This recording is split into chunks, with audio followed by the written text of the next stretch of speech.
Hello students, to get more educational videos of physics, subscribe the channel, share the channel, like the channel. Hello students, तो हम discuss करेंगे topic physical quantity. Chapter second का ये topic है, units and measurements का ये topic है। तो हमारा फर्स्ट टॉपिक होने वाला है फिजिकल क्वांटिटी। Physical quantity. तो बच्चों, जो भी क्वांटिटी जिसे आप मेजर कर सकते हो डायरेक्टली या इनडायरेक्टली, डायरेक्टली मीन किसी इंस्ट्रूमेंट के हेल्प से, इनडायरेक्टली मीन किसी फॉर्मूला के हेल्प से, तो उस क्वांटिटी को हम कहेंगे फिजिकल क्वांटिटी। फॉर एग्जाम्पल, अगर हम लेंथ की बात करें, जैसे इस पेन की लेंथ निकालनी है तो लेंथ हम मेजर कर सकते हैं विद हेल्प ऑफ स्केल। तो लेंथ क्या है? हमारी एक फिजिकल क्वांटिटी है। अगर हमें एक टाइम निकालना है तो टाइम, मान लो सपोज कर लो कि मैंने कोई क्लास जो है वो 7 बजे शुरू की और 7:30 तक 7:30 तक वो क्लास चली, तो आप पता कर सकते हो कितना टाइम ड्यूरेशन मैंने क्लास को दिया। तो टाइम भी एक फिजिकल क्वांटिटी है, ठीक है। टेम्परेचर भी फिजिकल क्वांटिटी में आएगा और स्पीड भी फिजिकल क्वांटिटी है, वेलोसिटी भी फिजिकल क्वांटिटी है, एक्सेलरेशन फिजिकल क्वांटिटी है। ऐसे बहुत सारी हमारे पास फिजिकल क्वांटिटीज हैं, ठीक है।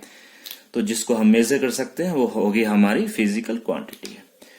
अब हम थोड़ा सा समझेंगे पॉइंट यूनिट के बारे में। इसके अंदर यूनिट, तो इसमें हम लिख सकते हैं एन क्वांटिटी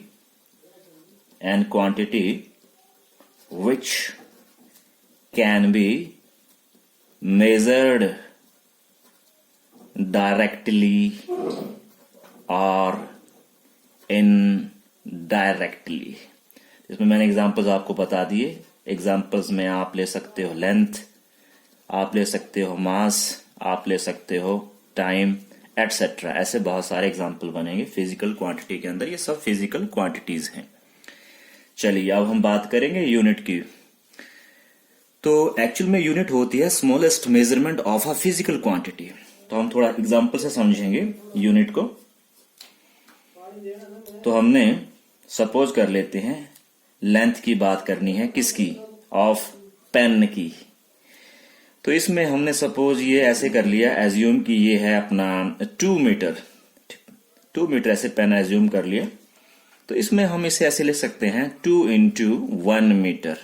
तो बच्चों, ये जो है एक न्यूमेरिकल या नंबर है, न्यूमेरिकल वैल्यू या एक नंबर है। और ये जो है ये है यूनिट। और ये यूनिट किसकी है? लेंथ की। वैसे हम एक और एग्जांपल समझेंगे।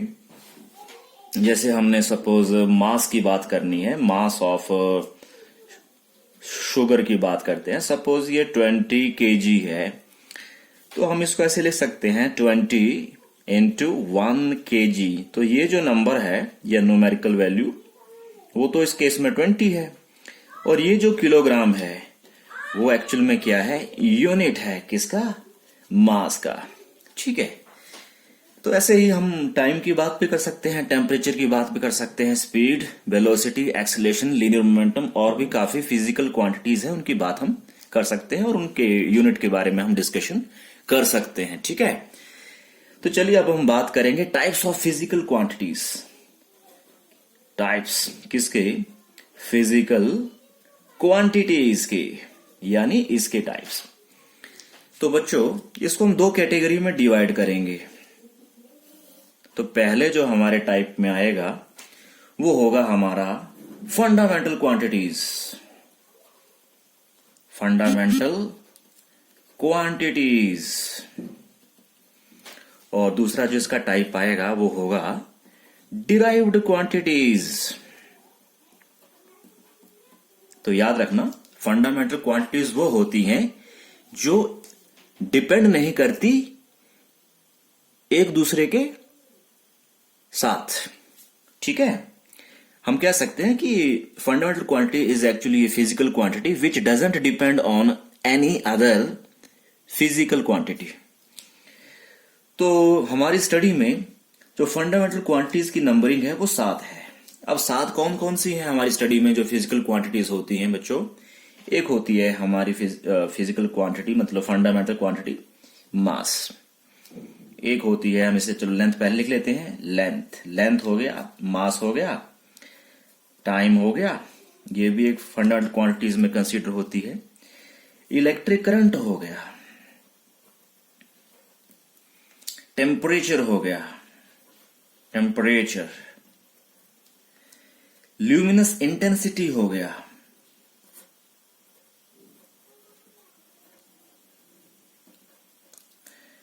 और 7th नंबर की हमारे पास हो गई अमाउंट ऑफ सब्सटेंस।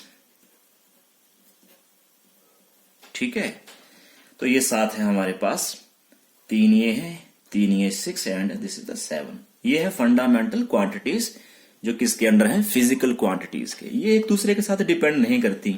अगर मैं आपसे ये कहूं कि आपने लेंथ को कन्वर्ट करना है टेम्परेचर में तो आप कर नहीं सकते, या आपको मैं कहूं कि टाइम को कन्वर्ट करना है आपने करंट में तो आप कन्वर्ट नहीं कर सकते। तो एक दूसरे के साथ ये इंडिपेंडेंट है।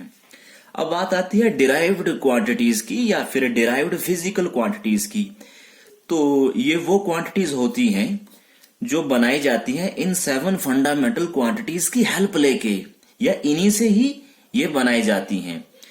तो अगर मैं एक एग्जांपल के तौर पे आपको डिराइव्ड क्वांटिटी की बात करूं तो स्पीड एक डिराइव्ड क्वांटिटी में आता है, क्योंकि स्पीड के अंदर जो हमारा फॉर्मूला रहता है स्पीड को फाइंड करने का, वो हमें पता है, वो रहता है डिस्टेंस डिवाइड बाई टाइम। तो डिस्टेंस एक्चुअल में एक लेंथ होती है, तो हम इसे लिख सकते हैं लेंथ डिवाइड बाई टाइम लिख सकते हैं। तो इसमें लेंथ कौन सी क्वांटिटी है? फंडामेंटल क्वांटिटी है। टाइम कौन सी क्वांटिटी है? फंडामेंटल क्वांटिटी है। तो हमने जो स्पीड बनाई उसमें हमने किन का यूज किया? 2 फंडामेंटल क्वांटिटीज का यूज किया। यानी स्पीड जो है वो डिराइव्ड क्वांटिटी है, क्योंकि ये बनी है 2 फंडामेंटल क्वांटिटीज की हेल्प से। ठीक है, चलिए वन मोर एग्जांपल हम स्टडी करते हैं। तो हमने लोअर क्लासेस में स्टडी किया था एक्सेलरेशन के बारे में। तो एक्सेलरेशन को आपको पता ही है, change in velocity upon time होता है, डेल्टा भी change in velocity upon time. अब आपको पता है कि चेंज इन वेलोसिटी में क्या होता है? वेलोसिटी फाइनल होती है, वेलोसिटी इनिशियल होती है, डिवाइड बाय टाइम फाइनल होता है, टाइम इनिशियल होता है। तो ये जो वेलोसिटी है ये एक्चुअल में वेलोसिटी का डिफरेंस जो है वो भी वेलोसिटी आएगा, यानी ऊपर जो आएगा वो वेलोसिटी आएगा, नीचे जो आएगा वो यहाँ पे टाइम आएगा। तो वेलोसिटी को हम एक्चुअल में एक मतलब वेलोसिटी और स्पीड को हम सेम लिख सकते हैं, और टाइम को हम यहाँ टाइम डिफरेंस को टाइम लिख देते हैं। तो स्पीड जो है वो उसमें से 2 चीजें हैं। कौन सी? एक तो उसमें लेंथ की बात है, टाइम की बात है। तो इसमें एक लेंथ है, एक टाइम है, तो 2 फंडामेंटल से ये स्पीड बना, और ये भी फंडामेंटल है।